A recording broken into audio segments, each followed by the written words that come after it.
What if everything you've imagined about heaven was only the beginning? The Bible speaks not only of heaven above, but of a new earth, a world transformed, restored to its original perfection, alive with God's presence. Think of this: no pain, no sorrow, no death, just life as it was always meant to be, tangible, vibrant, and everlasting.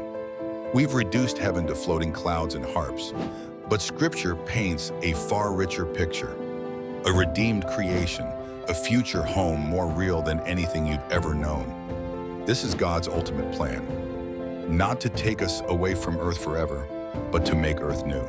The lingering question: what awaits us? Across every culture and century, humanity has asked the same question: what lies beyond this life? Ancient civilizations speculated about shadowy afterlives or reincarnation cycles. Modern culture often shrugs with uncertainty or imagines vague spiritual existence. Yet Scripture gives a bold, definitive answer. Revelation 21 verse 1 declares, "Then I saw a new heaven and a new earth, for the first heaven and the first earth had passed away." This isn't escapism, it's restoration. God is not abandoning his creation, he's reclaiming it. Just as Jesus' resurrection was physical and real, so too will our future be embodied, tangible, and breathtakingly familiar, yet utterly renewed. Eden restored, a perfected creation. Go back to Genesis, a garden where humanity walked unafraid, in harmony with the world around them. No thorns, no decay, no death. That was Eden. Prophets like Isaiah foresaw its return. The wolf will live with the lamb. The lion will eat straw like the ox. Isaiah 11 verses 6 and 7. Nature redeemed, hostility erased, creation at peace. On the new earth, every sunrise will be unmarred by pollution, every ocean crystal clear, every mountain untouched by erosion. Even Paul wrote in Romans 8, "Creation itself will be set free from its bondage to decay." Imagine no storms that destroy, no droughts that devastate, no decay that claims beauty. Flowers that never wilt, rivers that sparkle endlessly. It's not just heaven up there, it's Eden, restored here. Life in God's presence, the divine dwelling. But even greater than paradise is the presence of its King.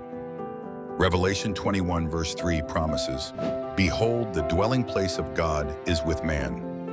He will dwell with them, and they will be his people." Pause and picture that. The same God who thundered on Sinai, whose glory filled the temple so powerfully priests could not stand, will live among us. No veil, no distance. Think of it, walking through gardens and hearing his voice like Adam once did. Worship without distraction, unbroken communion. Joy so full it feels overwhelming and yet never exhausting. No more wondering if he hears our prayers. No more through a glass dimly, as Paul said. We'll see him face to face, our redeemed selves, purpose and potential. And what of us? Scripture says we'll be raised incorruptible, perfected in body, mind, and spirit. No sickness, no weakness, no aging. But it won't be a static existence.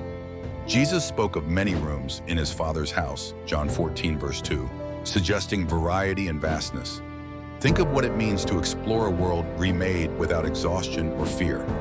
Some theologians imagine music, art, science, and creativity flourishing as expressions of worship.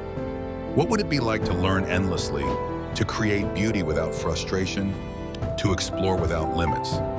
Work itself, once cursed in Genesis, will be redeemed.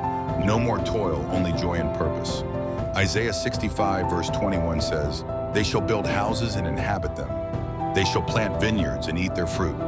Our lives there will be rich with fulfillment, the nations, and the renewal of all things. The Bible doesn't just speak of individual redemption. It describes a renewed global community. Revelation 21 verse 24 says, "The nations will walk by its light, and the kings of the earth will bring their glory into it." This means diversity isn't erased, it's redeemed. Every language, culture, and story will reflect God's glory and perfect unity. Picture it, the richness of human history, cleansed of sin and division, now harmonized under Christ's reign. Even Jesus spoke of this restoration in Matthew 19 verse 28, calling it the renewal of all things. The Greek word here, palingenesia, means rebirth. Not just our souls reborn, but all things, creation, society, even human relationships, healed and renewed under God's perfect design. Think of friendships reunited without misunderstanding, families restored without brokenness, entire communities thriving in justice and peace. What sin fractured in this age, God will mend in the next.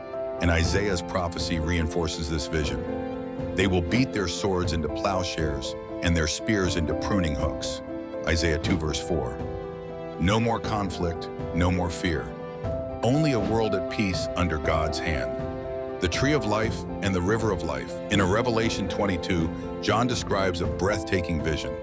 Then the angel showed me the river of the water of life, clear as crystal, flowing from the throne of God and of the Lamb down the middle of the great street of the city. On each side of the river stood the tree of life, bearing 12 crops of fruit, yielding its fruit every month. And the leaves of the tree are for the healing of the nations. Pause and let that image settle in. A river, pure and endless, flowing straight from God's throne. A source of life that never runs dry. And lining its banks, the tree of life, not just restored from Eden, but multiplied, expansive, feeding and healing the nations. It's a picture of abundance. No hunger, no thirst, no sickness. A rhythm of renewal with fruit each month, symbolizing ongoing provision and flourishing life. What Adam and Eve lost in Eden is not merely returned, it's magnified beyond measure. And notice this, the leaves of the tree are for the healing of the nations. Every scar of war, every wound of injustice, every division between peoples will be healed in God's presence. It's not just a future free from pain. It's a future flowing with wholeness. This is paradise, not as myth or metaphor, but as a real and living promise rooted in Scripture. From the first pages of Scripture to the last, God repeats one unshakable truth. He will make all things new. In Isaiah 65, verse 17, God declares, "Behold, I will create new heavens and a new earth. The former things will not be remembered, nor will they come to mind." Imagine that, a future so radiant, so complete that every sorrow and shadow from this world is erased, replaced with unbroken joy. Jesus confirmed this in Matthew 19, verse 28, saying, "At the renewal of all things." It's not about escape, it's about restoration. God's story doesn't end with heaven far away, but with earth reborn, better than Eden ever was. And Paul echoes this hope in Romans 8, verse 21. Creation itself will be liberated from its bondage to decay and brought into the glorious freedom of the children of God. Not just people, but creation itself, the stars, the oceans, the forests, all freed from the curse of sin and decay. These promises aren't distant dreams. They are God's covenant, His guarantee that what He began in Genesis will be perfected in eternity, a world remade, unmarred, and filled with His glory forever. The ultimate hope, a future worth longing for. Here's the heart of it. The new earth isn't just distant theology, it's the lens through which we see today. When life feels fragile, remember this isn't the end of the story. When grief cuts deep, know there's a day coming when God Himself will wipe away every tear. Every act of faith here ripples forward. Every kindness, every sacrifice, every prayer. It all echoes in eternity. This hope doesn't just tell us where we're going, it anchors how we live now. As C.S. Lewis wrote, "If you read history, you will find that the Christians who did most for the present world were precisely those who thought most of the next." So lift your eyes. Beyond every hardship, beyond every shadow of doubt lies a horizon brighter than we dare imagine. The new earth is coming, and it is worth longing for. This is the story Scripture invites us into. Creation restored, humanity redeemed, and God dwelling with His people. Not as clouds or dreams, but as a real home, our ultimate destiny. Hold fast to this vision. Let it steady you in the storms of today and stir within you a deep anticipation for tomorrow. If this glimpse stirred hope in you, stay with us. We're just beginning to explore what Scripture reveals about this incredible future.